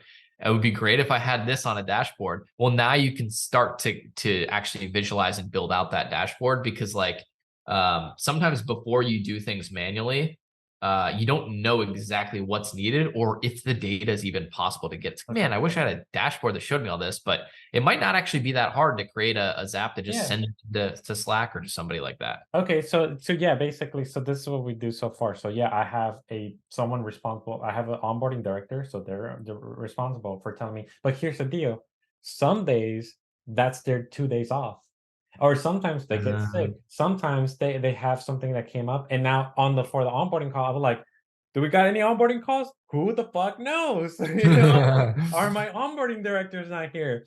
Hey, treasury Yeah. department. Oh, they're not here. They don't clock in until 11. So they don't like. So, Yeah. so okay, but for everybody listening, and even for myself, this is actually you just said, even though it sounds so fucking obvious, maybe like someone listening to this, like Clay, Eddie, you guys are dumb. Of course you should have done it this way. But it's always nice to hear it laid out very simply. So step number one, know what do you want? What do you want to know, basically, right? You need to know, Yeah. you need to write down what do you want. So, what do you need, And basically? on that point, usually you can't figure out what you even should be tracking or what you want without doing it for a little while manually That first. makes sense. So do it manually. See, Yeah, because for sales for us, like at the other bigger sales team, what we would find is we'd have a meeting about sales numbers and we'd start looking at them and we're like, why is this happening? And then we'd be like, well, let's just track, closing percentage for only calls that were showed up for. And we're like, oh, we need to have a no-show rate. And then we have to have this other rate that's cash collected per booked call, not cash collected per all leads. And so you figure out, because the metrics aren't giving you the answers you're after in the business, yeah. what the metrics are that you need. And, It, and it then, would, yeah. That's what yeah. I was telling people. Like, it would be so nice if somebody could just come into my business and tell you, you're fucking up here, here, here, here, and there, and this, Yeah, right? But the that's not like a thing business is, consultant, right? yeah, but it's slightly different for different businesses because, and there's different problems at different times. So if Alex Hormozy comes into your business and he has his, like, whatever his playbook is that he wants to run, he's like, we're gonna put analytics in all these different places so we measure, time to call and this to that and whatever. That is all good stuff, but it's for him, he actually is working with very similar businesses time to time, so that makes sense. But it does depend on the type of business, right? Like, time to Correct. call doesn't matter for us, and so, or time to lead or whatever. So there's certain, we're a software company, we're not doing those calls, so there's different. There are different things that are more important Correct. at different points in time. And Yeah, especially for in this industry, it's completely different. Totally understand that. yeah, So okay. So just so okay. Number one, hey, if you wanna know your KPIs, the very first thing you need to do is write down what is it that you want to know, right? Just manually. Okay, how much did we cash collected yeah, yesterday? So you just go break down each department. What is it that you think you want to know, right? yeah, And then literally write down the steps on how to actually manually do that every single day. Okay, so once you do that manually every single day, then start finding the connections on where to, like, okay, so if I want to check how much we collected every single day, I probably need to be able to connect my merchant account to whatever system that I want to make it do that.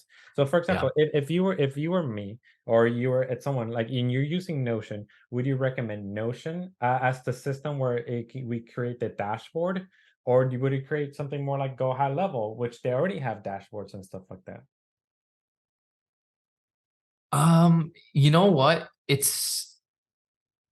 really is software agnostic at the end of the day. It's where can you even pull the data? And can you send it into that? Like Notion, like what to recommend Notion or Go High Level, there's used for totally different use cases. And so start with manual, and then you can start to reverse engineer, like, how can I get this number a little bit easier? How can I zap this into somewhere where I can put these other things? Like the system that you're going to want to engineer from it is once you have all the metrics, then you got to figure out, like, do they open their API? Some of these might not even, you might not even be able to get some of the information from some Right. spots, and you might have to do some weird hacky thing to get the metric that you need. So I tend to not, it's hard to ambiguously recommend, like, do this or do that. But there's tools like, uh, there's Google, there's a bunch of ways that you can create dashboards. Um, there's like public databases you can use, and you can store data in there and then create a dashboard out of it. Like Google databases, or like What is that? Google? RBI, or there's so many things that you could use to connect things together and do that with. At the end of the day, it doesn't matter. You're looking for the number and you're looking for the metric. Like for us, we use PostHog for our analytics for our product because that's what it's for. It's like, I can send the events, these events that are being tracked in the web browser, they get sent through PostHog, and then we track the analytics based on the event tracking that's You happening see, with I it. don't even know what that is. But you wouldn't need to, because it doesn't have anything to do with what you're doing, right? Like for you don't need to know that stuff. You can just say, how many site visits did I have on my website? How many of those converted to a booked call? How many of those calls showed up? How many of those people that showed up closed? And then, now you have your basic funnel of, like, all right, here's these, 5 data points. Where's the hole in these 5 data points? And like over time, as you start to fill the top of the funnel, and then now you start to fill these other areas, now you just start to have a real closing rate. And then you're like, oh, with this closing rate, now I know I need to, measure the no-show rate. I need to send extra emails to prevent that. And it start simple, start very simple, and then add the bells and whistles as you, like, get into it. Yeah, that's why when we started first working together and you created my Notion backend, you're like, you just keep it simple. Super simple, super Keep it simple. simple. Keep it Yeah. simple. And then next thing I know, Yeah, you went wild with and I it. go wild with it. But no, that's awesome. You're learning the tool. The cool thing about that was that I went then through multiple reiterations, and then the better I got, even like now looking at this, I'm like, I would create this differently now, right? Because now I have more experience with Notion, and it's like I'm creating like the company that I want now, or the backend that I want now, but like I just need to keep getting better in Notion and better at what it's capable of doing. Yeah. Because I've seen people, like there's some guys who are geniuses at creating templates, online. Have you seen Yeah, this, yeah. right? I see And all those guys. I Yeah. see them and I'm like, how the hell did you do the little circly thing? Like, what the fuck? Like, Yeah, I'm where'd that to come? learn how to Where'd do that that. widget? Yeah. Where'd you get that widget from? Yes. I don't even know that yet. Like, I see widgets and stuff. Like, how do you put the time on the what? Yeah. So I'm a Notion ambassador, actually. That's why I'm also just I'm friends with a lot of people that use Notion, that are work at Notion or whatever. I go to, do Notion events here in Austin sometimes. So yeah, I'm a big Notion nerd, but I just like anywhere I can store my information, my brain dump my information, especially for SOPs, things like that. It's super helpful. But how you structure it and stuff, you can go deep with like relational databases and formulas and this and that, which are good, but a good system is usually a simple system. You know what a good system is, actually? It's just anything that works. Right. That is the definition of a good system. Effectively and consistently. Right. So if you have a system that's like this crazy engineered thing and nobody uses it, that's actually a bad system because nobody's using it. So it's not serving its purpose. A good system is like the little door stoppers that, stop the door. It's like, whoever invented that, that's actually a pretty good system, turns out. It's been around for, A little doing, long time. You kick it by accident and it goes over. Yeah. It's like, That's turns funny. out that must be a pretty good system, Right. So Yeah, because that's the thing. I also had, because I'm told use Go High. Oh, people love Go High Level. People love Notion. People it's love like me telling you to use Notion. It Trello doesn't board. matter. Yeah. Right. And it's like, okay, what like there's so many softwares, there's so many this and that. It's like, like I just need one thing. Like, That's all the stuff that doesn't matter at the end of the day. And that's what I mean when I was talking about the prioritization stuff. My early days, I'm a software connoisseur. I love to, or sommelier. I love to try software and I just, I like trying new things and I'm one of those early adopter type people, but it is not a good thing it's focusing on the wrong thing typically. If the bottleneck in your business is leads and you're setting up the perfect Notion system, you're definitely not doing the right thing. And most of the people that are successful make fun of that. At least in my like friend group, they're like, "Oh, did you get your like perfect system set up?" And they're like light years ahead because they're just doing whatever the thing is that matters the most. right. That So it is a trap, and it's a trap I fall into. So it's quite funny. nice. Okay, so we're gonna be wrapping this pretty soon because I know you got a meeting. And I want to give you some time to, either eat or get ready for the next meeting. But if you've been an entrepreneur for quite a while, if you were to give any points to Clay when he was 23 years old, what were like, dude, this, and this, and this, it will get you to where I'm at a lot faster. That's a good question. Well, I want to preface it with I don't think I'm anywhere right now. I'm like literally at like let's say I was like Clay then at like stage 0. I'm at like 0.01 or something. So I have a very, very long way to go. But I do think that actually I would say that it's okay to jump around and learn stuff and not try to optimize everything so quickly for money, for monetary gain. I think back then I thought a lot about trying to make, how do I make a lot of money? Right. And I think that's not a bad thing to, that's a good starter point. That's what you're in business to try to do. That's like the scoreboard. But I I'm pretty comfortable with the level of um learning to, like, a lot of people will tell you, focus on one thing for a really long period of time and you'll be successful at it. And I fully agree. And I think that is the way to be successful.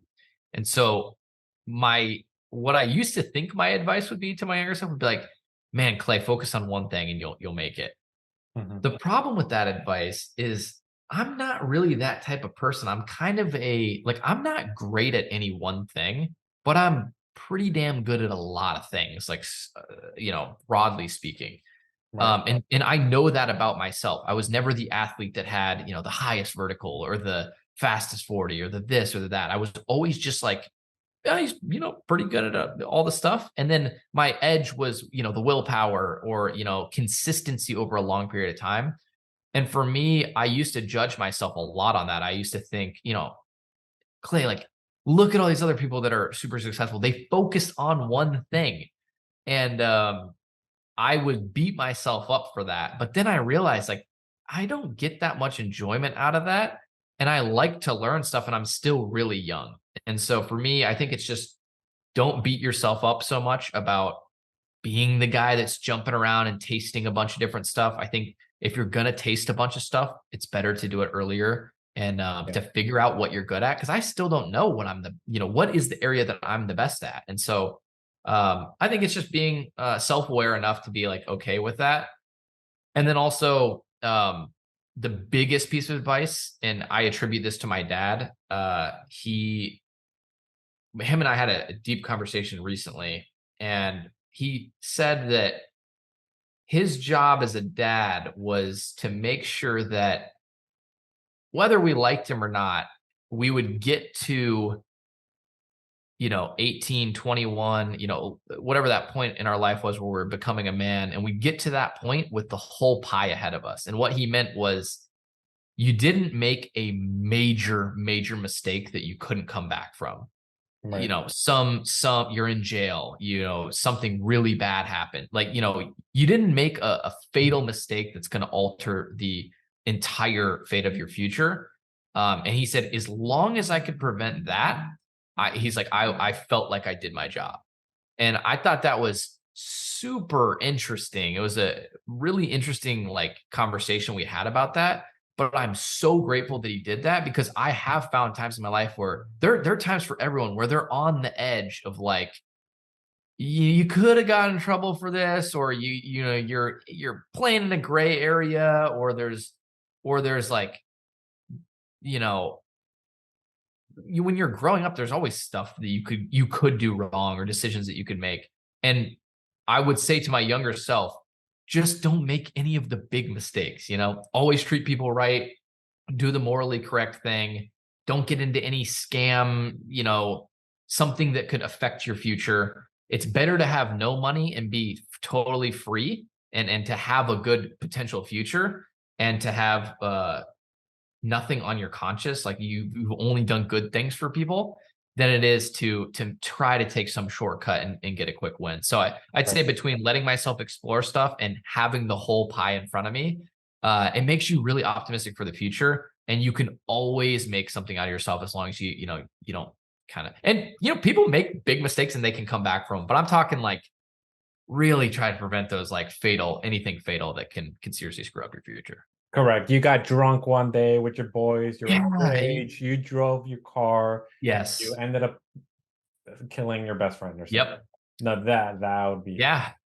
And it's a lapse of judgment in that one moment, and it doesn't define who you are and this or that, but it had such a consequence on your future that it's very difficult to bounce back from. So I'm super blessed and grateful that my parents were divorced, we had our problems and whatnot, but that specifically, both my brother and I are super blessed and grateful to have had someone that at least had the foresight to even look out for that. Correct. You know what I mean? Correct. Beautiful. And it actually reminds me a lot of, because you're right. You have two philosophies where you have Alex Ramosi, where it says focus on one thing, go all hard for the next 10 years.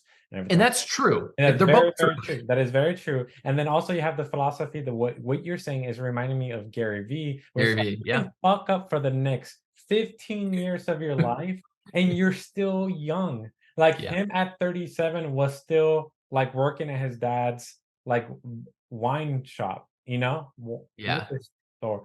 And I think man. There's two archetypes of people, right? Or not even that. Screw the archetype thing. It's there's different stages for your own life. You're a different person now than you're going to be in 5 and 10 years. And Gary might go all in something in 5 years. And Alex was, doing corporate stuff for whatever period of time. And then he decided, he had, 10 businesses and then went all in at some point as well. I think it's a journey of self-awareness and if I was LeBron James, I'd know to play basketball, probably. I mean, potentially, you would hope that, you're crushing it in high school and you realize I should probably play basketball. But, if you're not LeBron James and you haven't found the thing that you're really, really good at yet, it doesn't make sense to be I'm going to be an accountant for 40 years. Let's do it. And block off all the other, you know what I mean though? That's the reality of it. Is it's not black and white. It's not most cases aren't accountant and LeBron James. It's somewhere in between, and you don't know who you are and you don't know what you might be good at unless you try a bunch of stuff. So, right. And maybe you never find it and you have fun along the way, and who gives a shit? So as long as you're able to sleep at night and you're cool with the decisions that you're making, I think that's the most important thing. Correct. Like Alex said, We're all heading towards the same direction anyway. Yeah. We're all going to end up in the same spot. You might get there with more money than us, but we might have more fun than so, yeah. So yeah. So awesome. And then I'm going to leave you with this last question. I ask everybody I talk to this question. If you had to name one characteristic that you believe it is the most important characteristic to have in order to be successful in anything, in business, making money, and pulling girls and family and whatever you think it is, and anything in realms of being successful in a human endeavor, what do you think that is that one characteristic that everybody needs? It is the one must characteristic in order to be successful.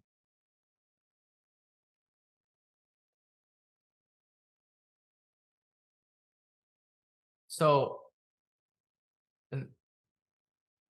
I have kind of a two thought answer on this, but the word that I want to use is responsibility. But what I mean by responsibility is, or I guess, yeah, what I mean by responsibility is you take responsibility for everything in your life. Maybe a better word would be accountability. Or extreme ownership. You're taking ownership, yeah, of everything in your life, meaning the good, the bad, the ugly, even things that are anything in your life is your responsibility. You have the ability to respond to it. And the reason I say that is I think everything else stems from that as the first principle. Like if something bad happens and I'm on a 100-mile run, or I'm walking on and I tear my ligament in my shoulder, I'm doing some some activity, if I put the blame outside of myself, I have no control anymore to be able to do anything. And so I think accountability or responsibility or ownership, whatever version of those three semantics you want to take, gives you the ability to respond and to make the best choices out of that situation, and go from there. So I think that's, for me, is the base layer. And hopefully I live that out. We actually, in football, in my senior year at Ohio State, we did an activity where they rate, in our safeties room, they had everybody rate each other, and they had everyone write down on a piece of paper, what's one word that describes this person? And so everyone in the safety room had to, these are all guys that are in the NFL, and like, these are ballers. And so they're going around the room, and everyone had to read off what they had said about the other people. And mine was very weird. Everybody else's was like, great at, like something about being super athletic and like talented and this and that and speed and whatever. Mine said none of that. I mean, I'm a walk on at this point. These guys are also like, they're incredibly gifted. I wasn't starting or anything. And so all of mine actually said the exact same thing. They either said consistent or accountable. Every single person in the entire room. And my coach was like, what the hell? He's like, I've never seen that. Like, every single person was one of those two words. And he like looks at me after the meeting and he goes, Clay, you're not gonna probably make money from playing football or have, a huge career in the NFL or anything. It's like, but you can do something with this. He's like, at some point in your life, this will pay off. I don't know when, I don't know how, but this is weird. And so I always remember that. And I try to now, I try to live that out as best I can, with those two things in mind: consistency, accountability. But it stems from the word of like ownership, responsibility for your life. Nice. Yeah. Because when you take ownership and responsibility of your life, then you can then say, if it's something that I can control, then therefore I have the ability to determine the outcome of what I want. And if the outcome I want to be successful, then I will do anything it takes in order to get that desired outcome. And at least it's on you, right? Like, if you put the control outside of yourself, you can't do anything about it. There's so many people today that are blaming everybody else, and it probably is someone else's fault. Maybe it is someone else's fault, but someone's got to change the Yeah. thing. So It's got to be I you. it's so funny that you mentioned that because I was raised Roman Catholic. I was all right. I'm already starting with religion. Horrible topic to talk about online. But anyways, No, no. I mean, I it's was your raised Roman background. Catholic. I went to Catholic middle school, Catholic high school, Catholic university, and I all my life I would always hear either people on media or news or movies, and even my own family, my mom would be like, if something bad happens, or the way that they try to get you to do something is, or it's like, oh, the devil is making me do it, or like if somebody does something horrible, the very religious person will say like, oh, it wasn't me, it was the devil made me do that, right? Yeah. And or like, hey, you're doing the devil's work. And I was never okay with that. Like, Yeah. even before that, I knew about the idea of extreme ownership.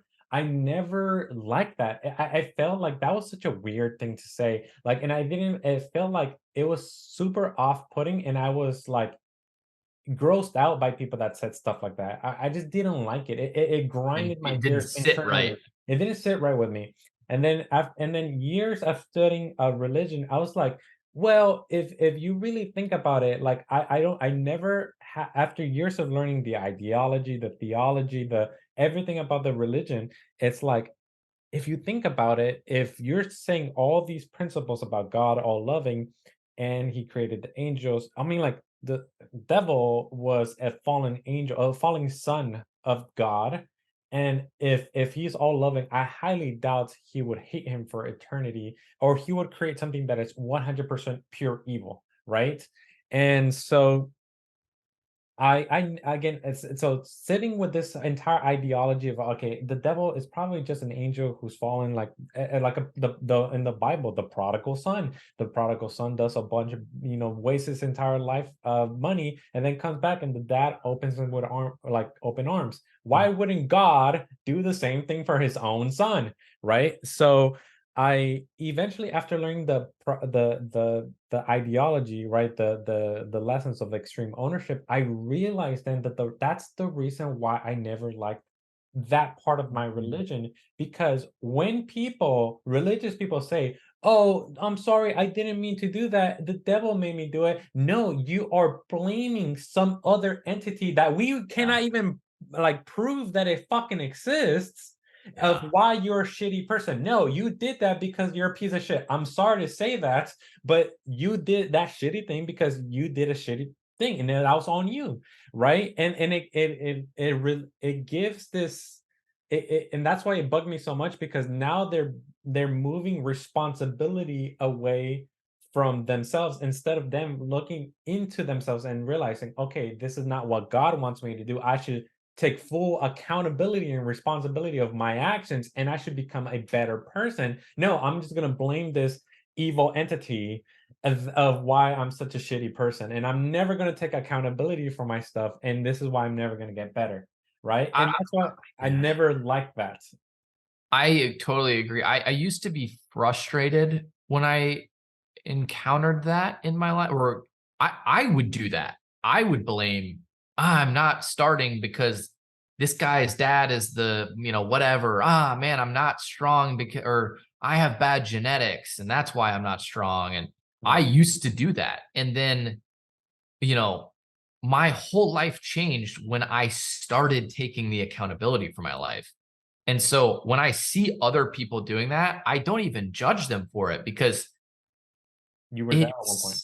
it's also sad. I feel really I feel empathy for them. I feel bad Yeah. because um their life would be way better if they didn't do that. So it's not like They actually have nothing to lose exactly. if they did that, and I they have just feel everything to empathy. lose. They have Yeah, everything to lose if they didn't take full accountability, even if it wasn't their own fault. And then actually, this exactly. brings me back to the other thing that you mentioned, like how people change over time. And dude, you're the third person this week alone who I've talked to this about. if I were to take a look at myself from 2 years ago, remember, I've been doing credit since 2019, but I started Sky Credit Enterprise and became a CEO or, owner of a Yeah. company in 2021, 2 years ago, right? If I were to look at the person I was 2 years, even with the own standards that I have now today, I would not consider myself a man. Mm, And I even especially in the last like this year alone, my ideology and my values behind family just grew so much. And I realized how important family was when in all these years I always took it for granted. So mm. even within a year ago, like I'm a completely different person. And Yeah, man. what I tell people, I someone asked me this, who do you look up to? And I was just sitting there and I was like, I don't know if I have a person. I have a lot of people that I look up to, like Alex for mostly for business, this and for different realms, for different purposes. But if I were to name one thing, I was just sitting there and I was like, I don't know if this is someone I'm looking up to or admiring, but you know who I can't wait to fucking meet? Myself in 5 years. Like, Yeah. because I've seen the amount of progress Hell yeah. where I went from 0 to, like, everything that I've accomplished with my own business in the last 2 years. Holy shit, if I keep doing exactly what I'm doing right now, even Yeah. though I'm not happy with the process, even though I'm not Yeah. happy with the results, I know that in 5 fucking years, dude, I will be a monster. Yeah. I'm gonna be the like, a guy that everybody's gonna be talking about, like Alex Hormozy or something like that, right? It works it works both ways too. You can think about the actions you're taking today are for your future self. Or you can think about it the other way where you're like, okay, looking at myself today and looking backwards on the person that I was. And like I do that sometimes where I will I'll think about my younger self and like I think about wanting to make my younger self proud. I'm thinking about like, okay, Clay when Clay when he was 6 years old, 7 years old, 8 years old, big Ohio State fan. He's living in Michigan and Mhm. they're all Michigan fans, and he's the only one there rooting for Ohio State. And then Clay when he's in college and he's on that team and he's playing for them. I'm like, man, younger me would be so proud of like how far I've came in this, I'm here, I'm at this place. Like, man, he would be so proud, he'd be so excited. And that would help me get through really hard stuff. And so like I can think about it like making my younger self proud. And I can also think about it, the work I'm putting in now is gonna make me the man that I'm gonna be in 5 years, 10 years. And so I think that's a huge, like a really powerful, like I don't even know, spiritual thing, an unlock or a way to think about your life. And I mean, you're the only person you're going to be with for your whole Yeah, life. yeah, yeah. Family's super important. My close friends are extremely important. And I put they come before Like, most everything else, but you're the only one. that is gonna be with you thick or thin. You You're have to it. be the person that you have to tolerate yourself every single day. You have to be happy with them, Got to right? be your friend, man. You got to forgive yourself. You have to be your own friend. Like people that don't like themselves or are shameful or embarrassed, you got to forgive yourself and you got to find a way to be your own friend. Cause like, if you can't live with yourself, you're going to have a bad life. You know what I mean? Like, it's going to be rough. That's gonna be a You rough got to hang road. out with that guy every single day. Like, Yeah, no matter what you do. Okay, so perfect. We need to wrap that up. But for me, what I tell everybody, the number one characteristic in order to be successful is courage. Why is that? a good Because one no too. matter what you do, you even when you want to take that leap of faith, you have even though you're scared, you cannot do something. It cannot be called courage if you're not scared of it. Mm, Because if you're not afraid of it, you're just stupid. Like, yeah. like you Yeah. have no brain part where it's saying like, this looks risky. Like, Yeah. yeah, I gotta be careful, right? So and it doesn't matter, like you can have the knowledge, you can have the money. If you have all like a shit ton of money, but you're scared to invest it, it's gonna run out.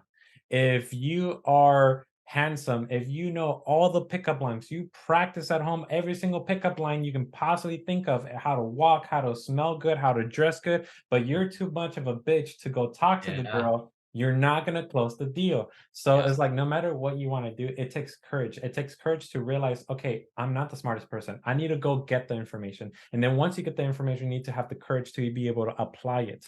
right? So Courage is massive. I mean, that's a phenomenal answer. Man, courage is what? It's feeling feeling the fear, but doing doing it anyway. That's it the anyway. Doing it scared. All right, perfect, man. perfect. So let me share my screen real quick, and you guys, this right here is Clay's current company. This is his baby. If you guys have been watching, please go and join. Yeah. This is amazing software. Yeah, plug yourself in, man. Last bit right here. Where do you No, yeah. You guys, if you're in the market for financial tracking, check it out. If not, no worries at all. It will not hurt my feelings one bit. But yeah, man, we're cooking away. We're trying to make a good product. But really, the point of this for me is all in the learning again. Whether this is successful or not doesn't bother me one bit. I'll be around in hopefully several decades, and we can see the track record. And hopefully at that point. Of course, man. Awesome, Clay, man. You're the best. I appreciate it, bro. Let's get another call soon. I want to run some things by you.